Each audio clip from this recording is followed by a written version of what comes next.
بسم اللہ الرحمن الرحیم۔ السلام علیکم۔ امید کرتا ہوں جی تمام دوست احباب خیریت سے ہوں گے۔ دنیا کے حالات اس وقت آپ کے سامنے ہیں۔ اسرائیل ایک کیا اسے کہیں کہ ایک وحشی درندے کی طرح چھوٹے چھوٹے مسلمان ملکوں پر چڑھ دوڑا ہے، اور آئے دن اس کے مظالم میں اضافہ ہو رہا ہے۔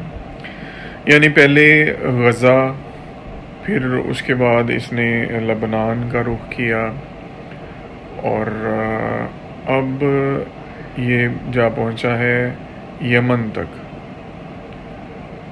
ایران میں بھی اس نے حملے کیے، اسماعیل ہانیہ کو شہید کیا، اور مقابلے میں اگر کوئی کھڑا ہے تو وہ صرف ایران ہے۔ لیکن افسوس کی بات یہ ہے کہ امت مسلمہ بجائے اس کے کہ ایران کی مدد کرے، وہ ایران پر تنقید کی جاتی ہے۔ تنقید کی جاتی ہے جی کہ ایران کے میزائل ماشاءاللہ ایسے ہیں کہ اسرائیل پر گرتے ہیں مگر کوئی نقصان نہیں پہنچاتے۔ تو مجھے مولا امام علی علیہ السلام کا ایک فرمان یاد آ گیا۔ مولا فرماتے ہیں کہ اگر تم پہچان نہ سکو کہ حق پر کون ہے تو پھر یہ دیکھ لو کہ باطل کے تیر کہاں برس رہے ہیں۔ جہاں باطل کے تیر برس رہے ہیں وہ حق ہے۔ اور یہ دیکھنا ابھی بہت آسان ہے اگر ہم اپنی آنکھوں سے بغض کی پٹیاں ہٹا کر دیکھیں۔ امت مسلمہ ایک عام مسلمان شیعہ سنی وہابی کی تفریق سے ہٹ کر اگر کوئی بھی مسلمان دیکھے تو اسے واضح نظر آئے گا کہ باطل اس وقت پوری دنیا میں ایک جسے کہہ سکتے ہیں ظالم اسرائیل ہے۔ وہ کہ اسرائیل کے پیچھے بہت ساری طاقتیں موجود ہیں، مگر جو فرنٹ لائن پہ آ کے مسلمانوں پر مظالم ڈھا رہا ہے، قتل و غارت کر رہا ہے، مسلمانوں کے بچوں کو خون بہا رہا ہے، وہ اسرائیل ہے۔ اور اب آپ یہ دیکھ لیں کہ اسرائیل کس کے خلاف ہے، اسرائیل کے تیر کہاں برس رہے ہیں۔ آپ دیکھیں اسماعیل ہانیہ کو شہید کیا گیا۔ اسماعیل ہانیہ کو بہت بڑی سپورٹ تھی ایران کی۔ پھر خود ایران کے پریزیڈنٹ کو شہید کیا گیا، گو کہ وہ ظاہری طور پر ایک ہیلی کاپٹر کریش تھا، لیکن ضرور اگر اس کی تحقیقات غیر جانب طریقے سے ہوں تو پتہ چلے گا کہ اس کے پیچھے بھی اسرائیل ہی تھا۔ جس طرح لیبنان میں پیجرز ان میں اٹیک کیا گیا، ہزاروں کی تعداد میں وہ پیجرز تھے جو پھٹ گئے، اور ہزاروں کی تعداد میں لوگ اس میں زخمی ہوئے، اور وائرلیس فون بھی پھٹے، اور کچھ لوگ شہید بھی ہوئے۔ اسی طرح انہوں نے ٹیکنالوجی کا استعمال کرتے ہوئے ایرانی صدر کو بھی شہید کیا ہے۔ وہ گو کہ وہ چیزیں سامنے نہیں آ سکیں۔ ایران بھی شاید جانتے بوجھتے ہوئے ایک بہت بڑے تصادم سے بچنے کے لیے ان چیزوں کو سامنے نہ لایا ہو، یا شاید ہو سکتا ہے کہ اسے بھی جو ہے ثبوت نہ مل پائے ہوں، لیکن کہیں نہ کہیں یہ ماہرین کا ماننا موجود ہے کہ اس کے پیچھے بھی اسرائیل کا ہاتھ ہے۔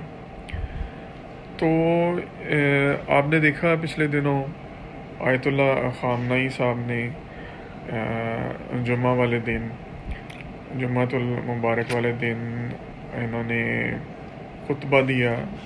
5 سال بعد انہوں نے آ کے نماز پڑھائی ہے، اور جس وقت بڑے بڑے جو ان کی اسرائیل کے ٹارگٹ، اس وقت سب سے زیادہ اگر آپ کہیں اسرائیل کی ہٹ لسٹ پہ آیت اللہ خامنئی صاحب ہیں۔ انہیں تو چاہیے تھا وہ چھپ جاتے، کہیں چلے جاتے کہ انہیں کوئی دیکھ نہ پائے، لیکن وہ اس مشکل وقت میں کہ جب ایک اسرائیل ایک بپھرے ہوئے سانڈ کی طرح ہے، وہ کسی کو معاف نہیں کر رہا، وہ بالکل سامنے آئے، اور نہ صرف سامنے آئے بلکہ ان کا یہ جمعۃ المبارک کا جو خطاب تھا اور جو انہوں نے نماز پڑھائی اسے لائیو چلایا گیا، انہوں نے لائیو ٹیلی کاسٹ کیا، ایک ایک لائیو ٹیلی کاسٹ کی گئی، اور یہ سمجھ لیں کہ یہ ایک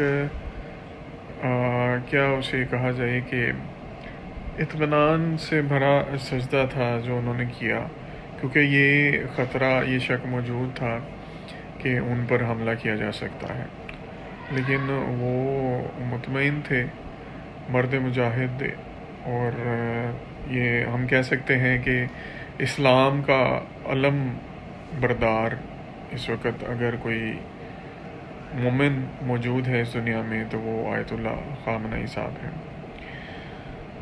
گلہ ضرور ہے دوسری مسلمان ریاستوں سے، بڑی طاقتور، مضبوط، پیسے والی ریاستیں ہیں جو اگر ایران کا تھوڑا سا ساتھ دے دیں تو اسرائیل کو سمجھ لیں کہ مسلمان ملک اگر پھونک مار دیں مل کے تو یہ مٹ جائے، اس کی اتنی اوقات ہے، لیکن ان کے اپنے مفادات ہیں۔ ہمارا سعودی بہادر جو ہے ان کے کچھ مفادات ہیں جن کو لے کر وہ شاید سمجھ بیٹھے ہیں کہ دنیا قائم ہی رہے گی، ان کی بادشاہت چلتی ہی رہے گی، ان کو کوئی زوال نہیں آئے گا۔